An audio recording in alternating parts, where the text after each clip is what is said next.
4 प्रकार की मुक्तियां भागवत में बताई गई, 5 प्रकार की। कपिल देवभूति संवाद में 5 मुक्तियां बताई गई हैं। ध्यान से सब लोग सुनो। भगवान कपिल देवभूति माता को ज्ञान उपदेश कर रहे हैं और ज्ञान उपदेश करते हुए मैया से कहते हैं, मैया मेरी 5 प्रकार की मुक्तियां होती हैं। कौन कौन सी? वो पूरा प्रसंग बहुत सुंदर है, वो पूरा प्रसंग ही सुनाते हैं। कपिल देवभूति संवाद, जिसे सांख्य शास्त्र कहते हैं, इसका एक बार हमने विस्तार निरूपण दत्त धाम नासिक में मास कथा में किया था। तो वहीं भगवान कहते हैं, जो ये देने वाले बैठे हैं ऊपर मुक्तिनाथ, 5 प्रकार की मुक्ति हैं कि सालोक्य सामीप्य साष्टि, कि सालोक्य साष्टि सामीप्य, सारूप्यम एकमत्युत, दीयमानं न गृह्णन्ति, बिना मत्सेवनम जनाः। सबसे पहली मुक्ति क्या है? तो कहते हैं सालोक्य, भगवान के लोक की प्राप्ति हो जाना। आपने अपने भजन साधन और भक्ति से मृत्यु के उपरांत उस लोक की प्राप्ति। अच्छा, एक बात स्पष्ट कर दें कि मुक्ति प्राप्त करने वाला पुनर्जन्म नहीं लेता। मुक्ति प्राप्त करने वाले को पुनः इस संसार में नहीं आना पड़ता, और यदि वो आएगा तो कब आएगा? जब ठाकुर जी स्वयं अवतार लेकर के आएंगे, तब उसको लेके आते हैं साथ में। जैसे जय विजय को भगवान रावण कुंभकर्ण बना करके लाए, ऐसे ही भगवान समस्त वैकुंठ में निवास करने वाले, गोलोक धाम में निवास करने वाले, साकेत में निवास करने वाले अपने प्रिय भक्तजनों को, जिनको मुक्ति मिल चुकी है, अपनी लीला में ही उनको लेकर के आते हैं। बाकी उनको पृथ्वी पर नहीं आना पड़ता। या फिर कभी कभी भगवान अपने किसी भक्त को आचार्य बना करके पृथ्वी पर भेजते हैं कि जाओ तुम भक्ति का, ज्ञान का थोड़ा प्रचार करो, जिसमें आद्य गुरु शंकराचार्य भगवान, श्रीमद रामानुजाचार्य भगवान, श्री रामानंदाचार्य भगवान, श्रीमद वल्लभाचार्य भगवान, ये जितने भी आचार्य हुए, ये सब भी भगवान ने भेजे इनको। तो मुक्ति का पहला अर्थ ये समझ लीजिए कि पुनर्जन्म नहीं होता मुक्ति प्राप्त करने वाले का। और मुक्ति कैसे मिलती है? उसमें बहुत भाव बताए गए, लेकिन एक बहुत स्पष्ट भाव कहा गया, अंते नारायण स्मृति, अंत में हरि का स्मरण। अंतिम श्वास चल रही हो और उसी समय मुख से नारायण, हरि, कृष्ण, माधव, गोविंद, गोपाल, राधा, कोई भी नाम, भगवान नाम यदि अंतिम श्वास में निकल जाए, मुक्ति निश्चित है। अब अंत में नाम निकले, उसके लिए क्या करना पड़ेगा? बोलो जीवन भर बोलो।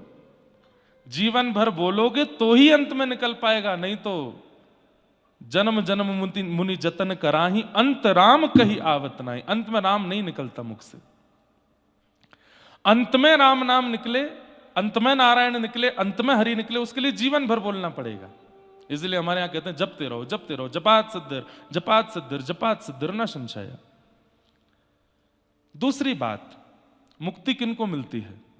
यहां भागवत जी में 2 मुक्ति के विधान बताए गए हैं। कौन बताता है पता है? वृत्रासुर। वृत्रासुर, स्तुति सुनी है सब लोगों ने, कथा भी सुनी है वृत्रासुर की।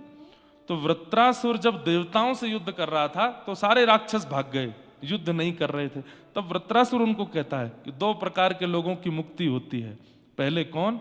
जो जीवन भर हरि नाम गा करके अंत में हरि नाम उच्चारण कर लें और अंतिम श्वास में भगवान नाम ले लें, उनकी मुक्ति होती है। दूसरे, जो अपने देश, समाज, परिवार, राष्ट्र और धर्म के लिए प्राण त्यागते हैं, उनको मुक्ति मिलती है।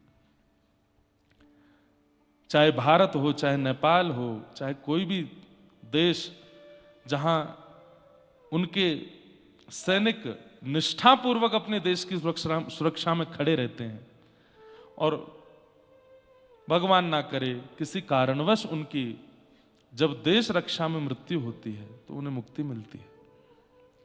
तो ये 2 मुक्ति के प्रमाण हैं। तीसरा मुक्ति का कारण बताते हैं स्वभाव मधुर रखा हो जीवन भर, इतना अच्छा स्वभाव रखा हो, सबसे प्रियता से बोलना, सबके साथ में किसी के साथ छल कपट आदि आदि दोषों से ना युक्त होना, उसको भी मुक्ति मिलने की संभावना होती है। मुक्ति तो मुक्ति जिसको मिलती है, पहला उसको क्या मिलता है? सालोक्य। पहली मुक्ति है लोक। अगर आप राम उपासक हो तो आपको साकेत धाम मिलेगा।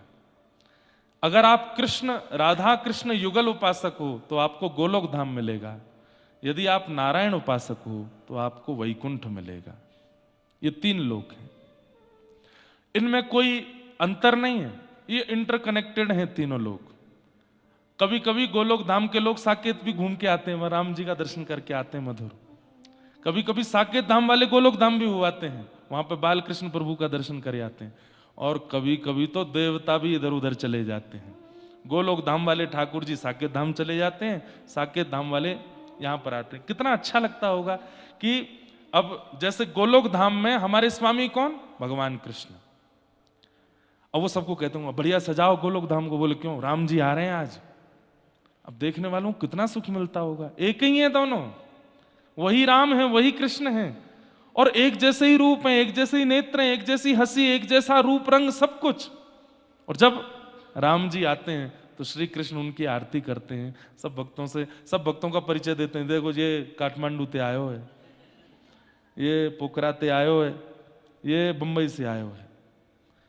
इसकी वैसे स्थिति तो नहीं थी मुक्ति वाली, लेकिन ठीक है, अंत में नारायण नाम निकल गया था तो हमने दे दी। और ये मैया है, बहुत बढ़िया बढ़िया प्रसाद बनाती है। राम जी को ठाकुर जी घुमा रहे हैं गोलोक धाम में, सिया जी को किशोरी जी श्री राधा रानी लेकर के जा रही हैं। वहां यमुना जी भी हैं, गिरिराज जी भी हैं, श्री वृंदावन भी। और ये जो वृंदावन, यमुना जी, गिरिराज जी पृथ्वी के है ही नहीं, ये गोलोक धाम से ही पधारे हैं। श्री गिरिराज जी, और श्री गिरिराज जी पहले हिमालय में पधारे, हिमालय से फिर व्रजधाम पधारे। यमुना जी हिमालय में पधारी, हिमालय से फिर व्रजधाम में पधारी। पर वृंदावन तो स्वच्छंद पृथ्वी पर पधारा, वृंदावन 84 कोस धाम में। तो इस प्रकार गोलोक धाम किनको मिलता है? जो कृष्ण उपासक है।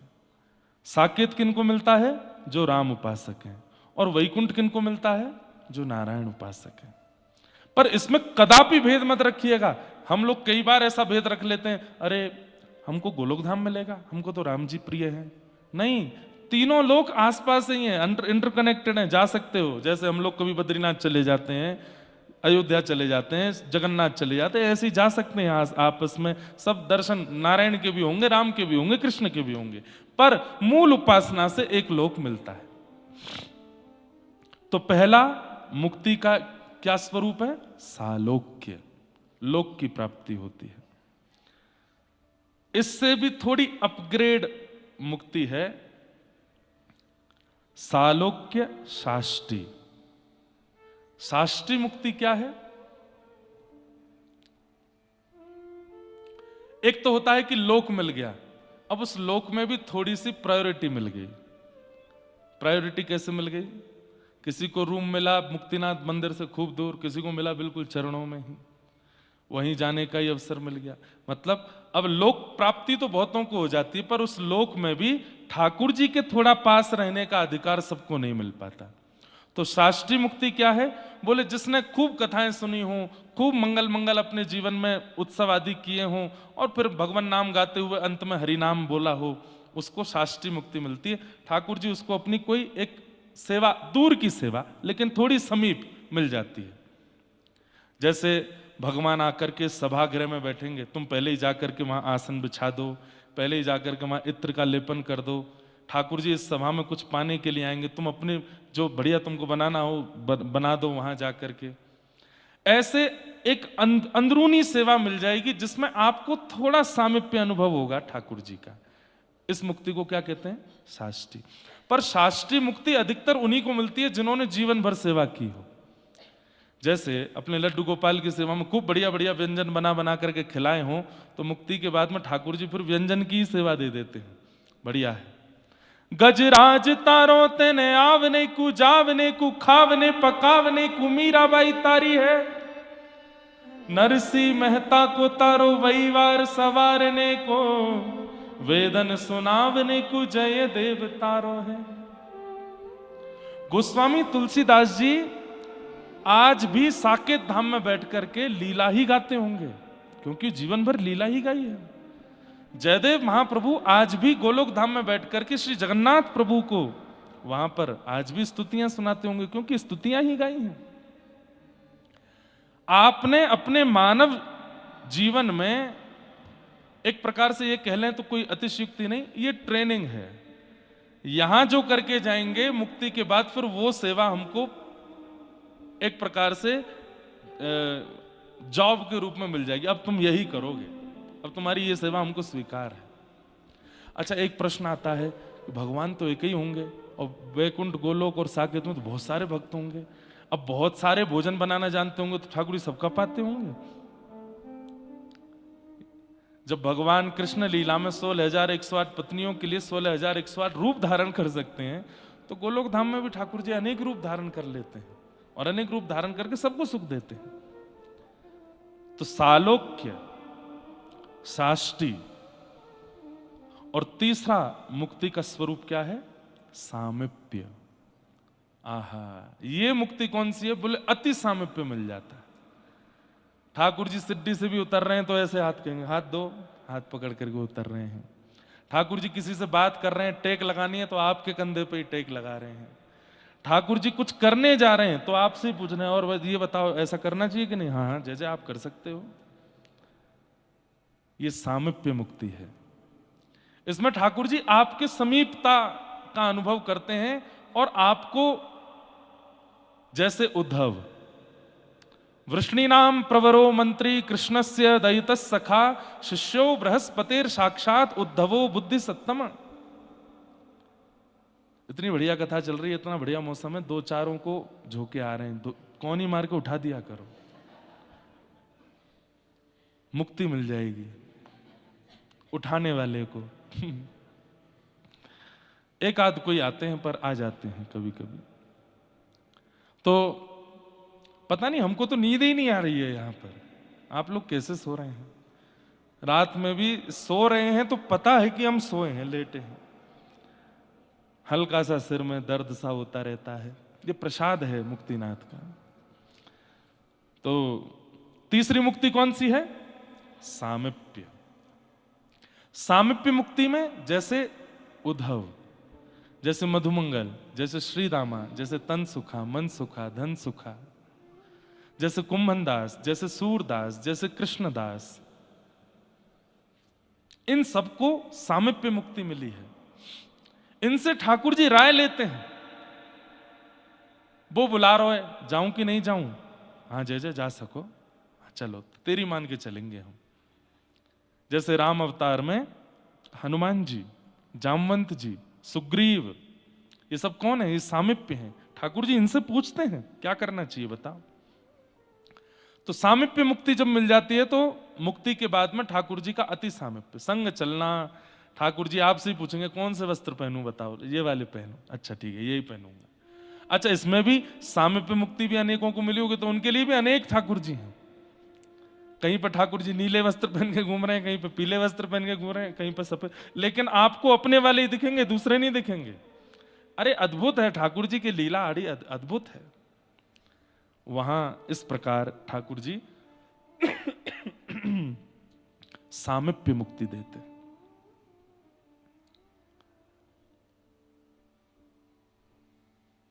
कभी स्वयं गाएंगे, आपसे कहेंगे नाचो, आप नाचोगे, फिर तान दे दे करके गाएंगे, फिर कहेंगे अब तुम गाओ हम नाचते हैं। ये सामिप्य मुक्ति।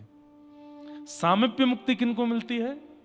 जो जीवन भर भगवत सेवा और गुरु आज्ञा का पालन करते हैं, उनको सामिप्य मुक्ति मिलती है। सामिप्य कब मिलती है? अगर मैं, मान लीजिए मैं एक वक्ता हूं, मेरे साथ में सीमित लोग ही रहते हैं समीप में, लेकिन मेरे समीप रहने वाले किसी एक के बारे में मुझे कहें, भैया महाराज जी आपके संग रहने लायक ये व्यक्ति है, इसको आप संग रखा करो, ये बहुत अच्छा है, ये इसके अंदर ये कला है, ये गुण है, कथा में और अच्छा आनंद होगा। आप इतनी यात्राएं करते हैं, इसको संग रखेंगे तो। कहा किसने? मेरे समीप रहने वालों ने उसके बारे में मुझसे कहा, तो मैंने उसको अपना सामीप्य दे दिया। चलो तुम भी आओ भाई, भक्ति पथ की आगे कथाओं में तुम भी सेवा करो। आचार्य और गुरुजन ठाकुर जी के ऑलरेडी समीप ही हैं। जब वे आपकी गुहार लगाते हैं कि नाथ इसको समीपता दो, तब ठाकुर जी उसको सामीप्य देते हैं। तो सामीप्य मुक्ति में आचार्य प्रसन्नता बहुत आवश्यक है। गुरु प्रसन्न, आचार्य प्रसन्न, हरिजन प्रसन्न, संत प्रसन्न, भगवत भक्त प्रसन्न, ब्रजवासी प्रसन्न, धामवासी प्रसन्न, यदि आपसे हो जाएंगे तो ठाकुर जी की सामीप्य मुक्ति मिलेगी। उसके लिए उनको प्रसन्न करना बहुत जरूरी है। कई लोग ठाकुर जी को तो खूब प्रसन्न करते हैं, पर ठाकुर जी जिस धाम में रहते हैं वहां के धामी लोगों की खूब निंदा करते हैं। वृंदावन अच्छा है, राधा रमन जी बहुत अच्छे हैं, राधा वल्लभ जी के दर्शन बहुत मधुर हैं, बिहारी जी के, पर गोस्वामी जन तो ऐसे हैं, ब्रजवासी जन तो ऐसे हैं, वहां तो ऐसा होता है, धाम में ऐसा होता है। बताइए, पंडा लोग लूटते हैं, पकड़ लेते हैं। जगन्नाथपुरी जाते हैं, अब आपके संग थोड़ी, मां तो सब वहां भाई है ही ऐसा, वो प्रेम है उनका। अब वहां पंडा जी सीधे वो 2 छड़ी सी रहती है उनके हाथ में, सिर पर मारेंगे, इधर आओ आरती करो, आरती भीतर की आरती करो, आरती कर दे, 500 रुपये चढ़, 500 नहीं 2 और चढ़ाओ इस पर। हमारे पूज्य नाना जी कहते थे, लाला देख, धाम में तुमको जीवन भर तो रहना नहीं है, 1 दिन 2 दिन 5 दिन 7 दिन 9 दिन के लिए गए हो, इसमें जितना धन निकलता है ना, ये वही धन है जो तुम्हारे पूरे परिवार और तुम्हारी बुद्धि को विकृत करने वाला है, इसलिए जो निकल जाए उसको निकाल दो। और ये सब धामी लोग जो हैं, ये उसी धन को निकलवाते हैं जो हमारा विकार करने वाला है। तो भले ही कैसा भी हमने दृश्य देख लिया, संसार में जो नहीं होता वो हमने धाम में देख लिया, तो भी निंदा मत करो, नहीं तो सामीप्य मुक्ति नहीं मिलेगी। सामीप्य मुक्ति के लिए तो उनके समीप रहने वालों को प्रसन्न रखो, उनके समीप रहने वालों को राजी रखो, जो नित्य नाम गाते हैं, नित्य कथा करते हैं, नित्य ठाकुर जी के भाव में रहते हैं, ऐसे संत जनों में उनको प्रसन्न रखो। हम कहीं भी कथा करते हैं, संतों को आमंत्रण देते हैं, उनको बुलाते हैं, दंडवत प्रणाम करते हैं, उनके चरण दबाते हैं, उनके पास बैठ के कुछ सेवा कर, क्यों? वो प्रसन्न हो जाए। उनकी प्रसन्नता से ही सामीप्य मुक्ति मिल सकती है। कई लोग नहीं, अब जैसे हम मिल नहीं पाते बहुत लोगों से, तो फिर ऐसे आचार्य अगर कोई हो जो मिलते ही नहीं है, उनको कैसे प्रसन्न किया जाए? तो बोले उनके वक्तव्य जो कथा में भी होते हैं, जो सामान्य रूप में भी होते हैं, बस उस वक्तव्य का बिना मिले ही पालन करो। आपको वो देख लेंगे कि आप उनके कथन पर अनुकरण कर रहे हो, तो ही वो प्रसन्न हो जाएंगे, और उनकी प्रसन्नता से सामीप्य मुक्ति। तो सालोक्य, साष्टी, सामीप्य, और चौथी मुक्ति है सारूप्य। ये सारूप्य मुक्ति कैसी है?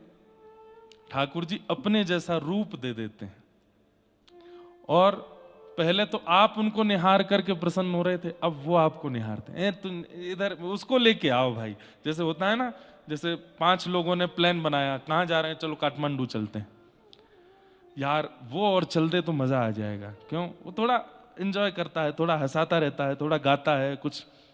तो ऐसे ही सारूप्य मुक्ति कैसी है? समीप रहने वाले भले ही 10 बैठे हों, लेकिन ठाकुर जी उन 10 से भी उसकी चिंतन कर रहे हैं, उसकी बात कर रहे हैं। अरे एक वो है, कौन? बोले उद्धव, उसको बुलाओ। भगवान उद्धव के पास बैठे हैं, उद्धव से बात कर रहे हैं, और उद्धव से बात करते करते कहने लग जाते हैं, उद्धव मैं और तुम यहां बैठे हैं, बहुत सुंदर चर्चा कर रहे हैं, लेकिन मेरा विदुर भी यहां होता तो कितना आनंद आता ना, विदुर जी।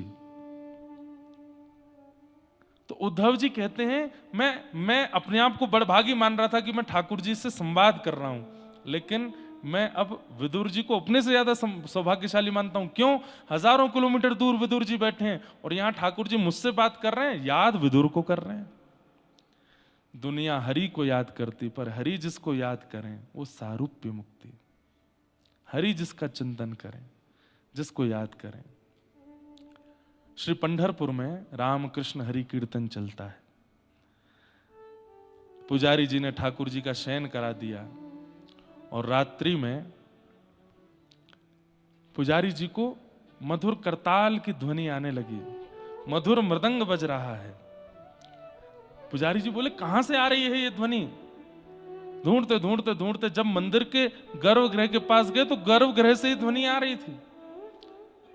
पुजारी जी ने धीरे से पर्दा हटा करके भीतर देखा तो क्या पाया कि रुक्मणी जी मृदंग बजा रही हैं और श्री ठाकुर जी अपने हाथ में करताल लेकर के ज्ञानोबा तुकाराम, ज्ञानोबा तुकाराम, ज्ञानोबा तुकाराम, ज्ञानोबा तुकार, ज्ञानोबा तुकाराम कीर्तन कर रहे हैं ठाकुर जी। और रुक्मणी जी खूब आनंद में भर करके महाराज मृदंग बजा रही हैं और ठाकुर जी उछल उछल के कीर्तन कर रहे हैं, ज्ञानोबा तुकाराम। पूरे दिन हम ठाकुर जी का कीर्तन करते हैं। पूरे दिन कीर्तन करने वालों का नाम फिर रात में ठाकुर जी सजा करके कीर्तन में फिर ठाकुर जी गाते हैं। ठाकुर जी भक्तों का कीर्तन करते हैं, ज्ञानोबा तुकाराम। किसी ने पूछा ठाकुर जी से, क्या ये दो ही भक्त आपको प्रिय हैं? मीराबाई हुई, जनाबाई हुई, कबीरदास हुए, इतने सारे भक्त हुए, आप ये दो का ही कीर्तन क्यों करते हो? ठाकुर जी बोले, भक्ति शतक के सबसे पहले भक्त कलिकाल में यदि हुए तो वो हुए ज्ञानेश्वर महाराज। और भक्ति शतक के जो 100 साल आए थे भक्तों के, जिसमें केवल भक्ति हुए थे, उसी बीच में ही सारे भक्त हुए जितने भक्तों के हम चरित्र सुनते हैं। उन 100 साल में सबसे पहले भक्त हुए ज्ञानेश्वर और सबसे 100 वर्ष के अंतिम भक्त हुए तुकाराम जी। ठाकुर जी बोले इन दोनों का नाम लेता हूं, बीच में सब आ जाते हैं, सबका नाम आ जाता है। ठाकुर जी हरिस्मरण, भक्त स्मरण करते हैं और ऐसे भक्त स्मरण करने वाले भक्तों को सारूप्य मुक्ति मिलती है। अच्छा एक बात बोलूं, इन मुक्तियों का अनुभव मृत्यु के बाद तो होता ही है, पर कई बार जीवित अवस्था में भी होने लगता है। जैसे सालोक्य मिल गया। सालोक्य मिल गया मतलब जन्मे थे मुंबई में, जन्मे थे दिल्ली में, जन्मे थे कहीं और, लेकिन कुछ समय बाद धाम मिल गया, सालोक्य मुक्ति मिल गई, लोक मिल गया जीते जी। फिर दूसरी मुक्ति कौन सी है? साष्टी। अब धाम तो मिल गया, वहां पर भी भगवान के किसी मंदिर या किसी भक्त की सेवा मिल गई। राधा वल्लभ जी मंदिर में कोई सेवा मिल गई, राधा रमन जी में कोई सेवा मिल गई, बिहारी जी में कोई सेवा मिल गई, गिरिराज जी में कोई सेवा मिल गई। और कोई सेवा नहीं मिली तो अपने आप ही श्री पंडित गया प्रसाद जी महाराज की तरह सोहनी सेवा ले ली, व्रज में सोहनी कर रहे हैं, जमुना जी का मार्जन कर रहे हैं, सरजू जी में सेवा कर रहे हैं। जहां भी धाम की प्राप्ति हुई वहां कोई सेवा मिल गई तो साष्टी मुक्ति हो गई, जीते जी। सालोक्य हो गई धाम की प्राप्ति, साष्टी हो गई सेवा की प्राप्ति। और फिर तीसरा सामिप्य, आपकी सेवा से प्रसन्न होकर अब आपको अंतरंग सेवा मिल गई है, अब ठाकुर जी की थोड़ी निज सेवा मिल गई है, थोड़ी पास की। और फिर मिल गई सारूप्य। अब मंदिर में ठाड़े ठाकुर जी लाखों वैष्णवों को नहीं, आपका ही स्तमन करते हैं। वो कब आएगा मुझको मिलने? वो तो आया ही नहीं मेरा दर्शन करने। सारूप्य। नामदेव जी महाराज को एक बार सारूप्य मुक्ति दी थी, मैंने कथा सुनाई है।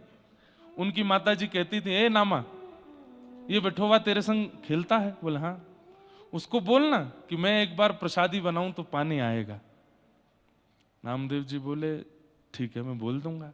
तो एक दिन नामदेव जी ठाकुर जी से बोले, मेरी मैया बहुत पीछे पड़ती है कि आप एक बार प्रसाद पाने जाओ।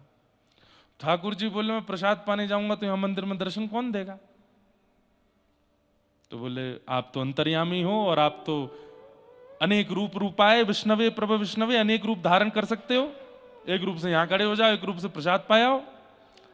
ठाकुर जी बोले ऐसा नहीं होता, हम जिस रूप में यहां खड़े हैं उसी रूप से जाएंगे प्रसाद पाने। तो बोले अब क्या करें? तो बोले एक काम करो नामा, तुम मेरे ही रूप जैसे हो गए हो। सबको तुम अलग रूप में दिखते हो पर तुम मुझे मेरे ही जैसे दिखते हो। अब एक काम करो, मैं तुम्हारे घर जाता हूं प्रसाद पाने, तुम आके यहां खड़े हो जाओ। और श्री विठोबा नीचे आ गए, नामदेव जी खड़े हो गए। जैसे खड़े हुए ठाकुर जी ने एक बार देखा, बिल्कुल विठोबा जैसी झांकी हो गई, और ठाकुर जी बलैया ले रहे, कितना बढ़िया लग रहा है मेरा नामा। अब ध्यान रखना, बोले क्या? सुबह सुबह 3:30 बजे मंगला आरती होगी, तुम्हारी नींद पूरी नहीं हुई होगी, तब भी तुमको उठा दिया जाएगा, इसलिए आंखें खोल लेना, उबासी मत लेना। दूसरा, पंचामृत से अभिषेक कराया जाएगा, दूध घी दही सब तुमको डाला जाएगा, जब शहद पड़ेगा तो जीभ में पानी आ जाएगा, उसको खा मत जाना। कहीं तुमने जीभ निकाली, पुजारियों ने देख ली तो जीभ पकड़ लेंगे तुम्हारी, आज तक तो निकाली नहीं, आज कैसे निकली? तीसरा, इतने सारे भक्त दुख दर्द सुनाने के लिए आएंगे कि सबकी सुन लेना, कर्म से सबको मिलेगा जो मिलना है, सबकी इच्छा पूरी करने मत बैठ जाना यहां खड़े होके, डामाडोल हो जाएगा संसार पूरा, ठीक है? और ऐसा कह करके नामदेव जी बोले मैं तो फंस गया, बोले फंसे नहीं, अब खड़े रहो, मैं जा रहा हूं प्रसाद पाने। ठाकुर जी गए, नामदेव जी की मैया के हाथ से बनी खूब बढ़िया पकवान पाके आए, और खूब पा रहे हैं चकाचक। मैया बोली आपको जल्दी होगी? नहीं, कोई जल्दी नहीं है, आज मंदिर में दूसरे की ड्यूटी लगी है। मैया बार बार कहे नामा नहीं आया, बहुत देर हो गई, नामदेव नहीं है। बोले आज नहीं आएगा वो। क्यों? बोले आज वही खड़ा है मेरी जगह पर। कैसी लीला करते हैं ठाकुर जी। बंधु, हम तो सुन के ही आनंदित हो जाएं, हम तो अनुभव करके ही आनंदित हो जाएं, हमारे संग हो ये संभव नहीं है। हो जाए तो बहुत बड़ी कृपा है। ठाकुर जी बोले चलो मैया प्रसाद हो गई, अब मैं नामदेव का दर्शन तो करके आऊं, कैसा लग रहा है। सौल ओढ़ करके बिल्कुल अपना रूप छुपा करके, बस नेत्र नेत्र खुले हैं ठाकुर जी के, ऐसा पूरा ढक करके, और गए मंदिर में।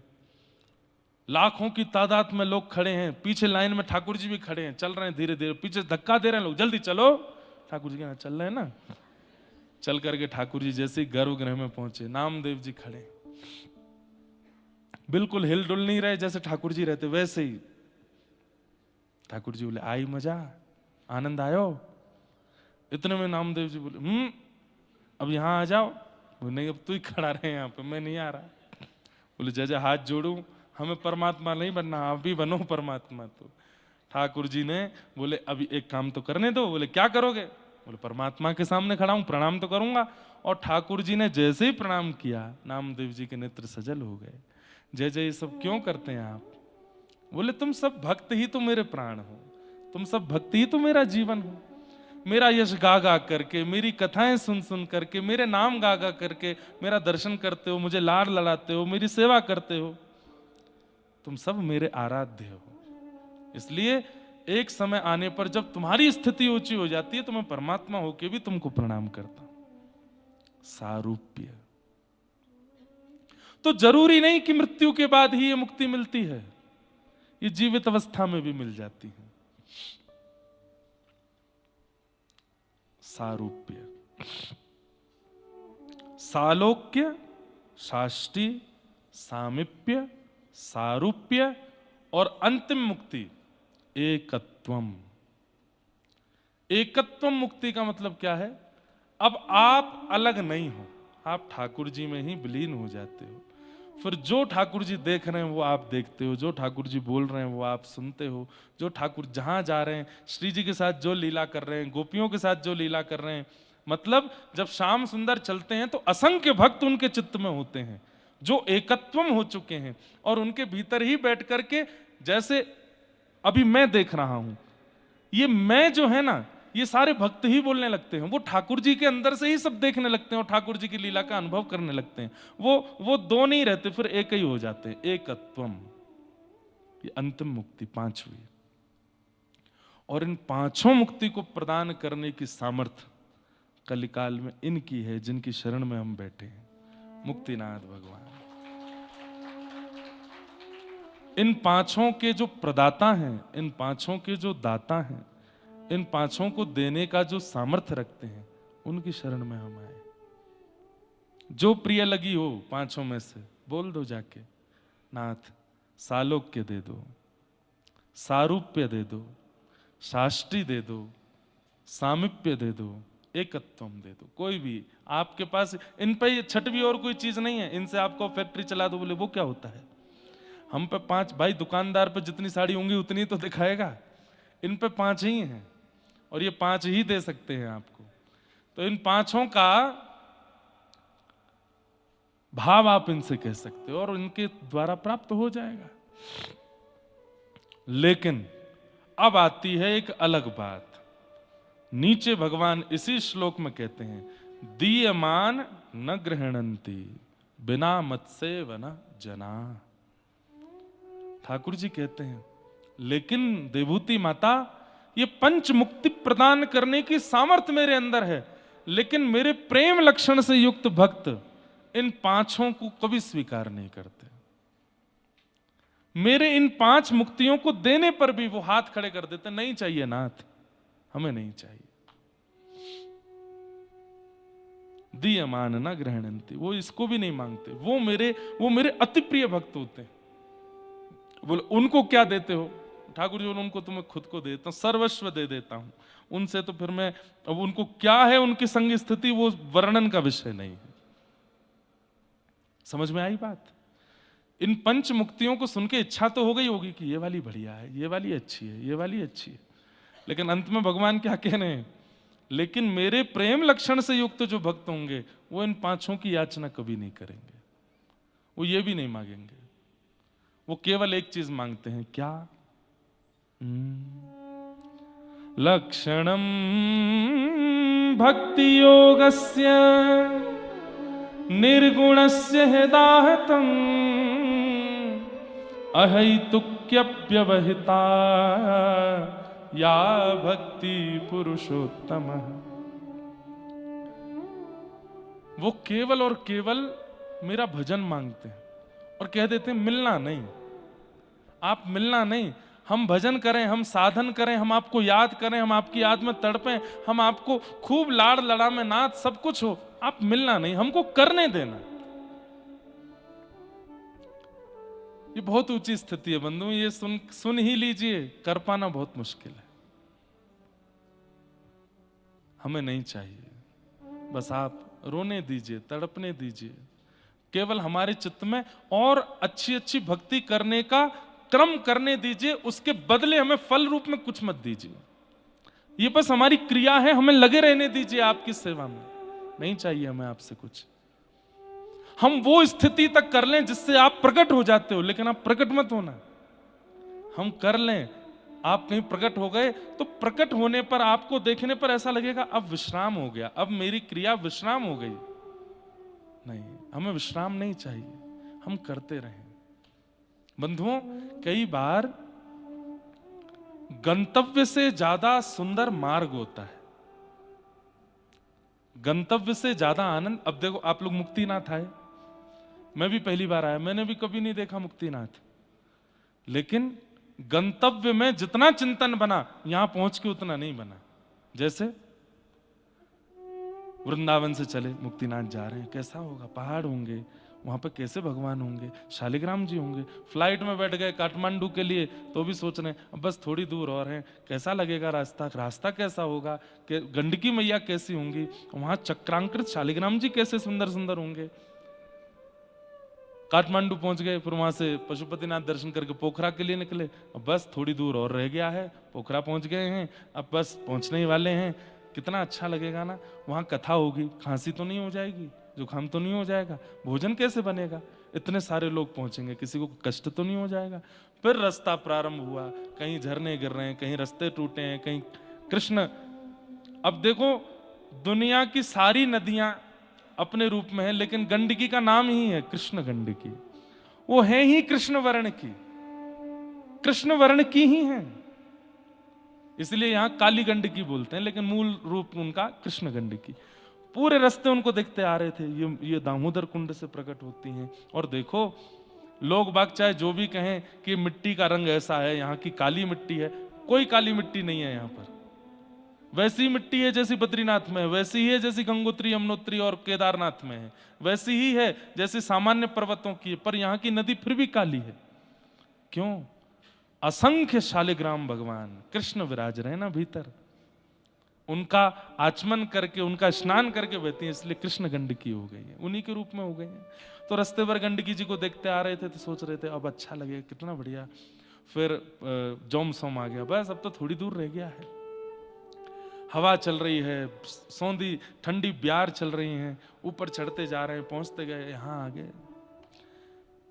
यहाँ पहुंचने के बाद दूसरे दिन सुबह उठ करके गए, दर्शन किए सारे, वो बस विश्राम, दर्शन के बाद हो गए, चिंतन विश्राम हो गया। चिंतन कब बनता है? मार्ग में बनता है।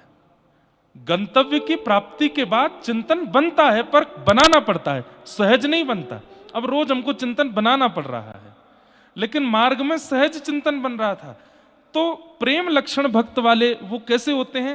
वो ठाकुर जी से कहते हैं, नाथ हमको मार्ग में ही रहने दो, हमको गंतव्य मत दीजिए, क्योंकि गंतव्य मिलने के बाद एक स्थिरता आ जाएगी, फिर क्या करेंगे हम। दीयमान न ग्रहणन्ते, आहा।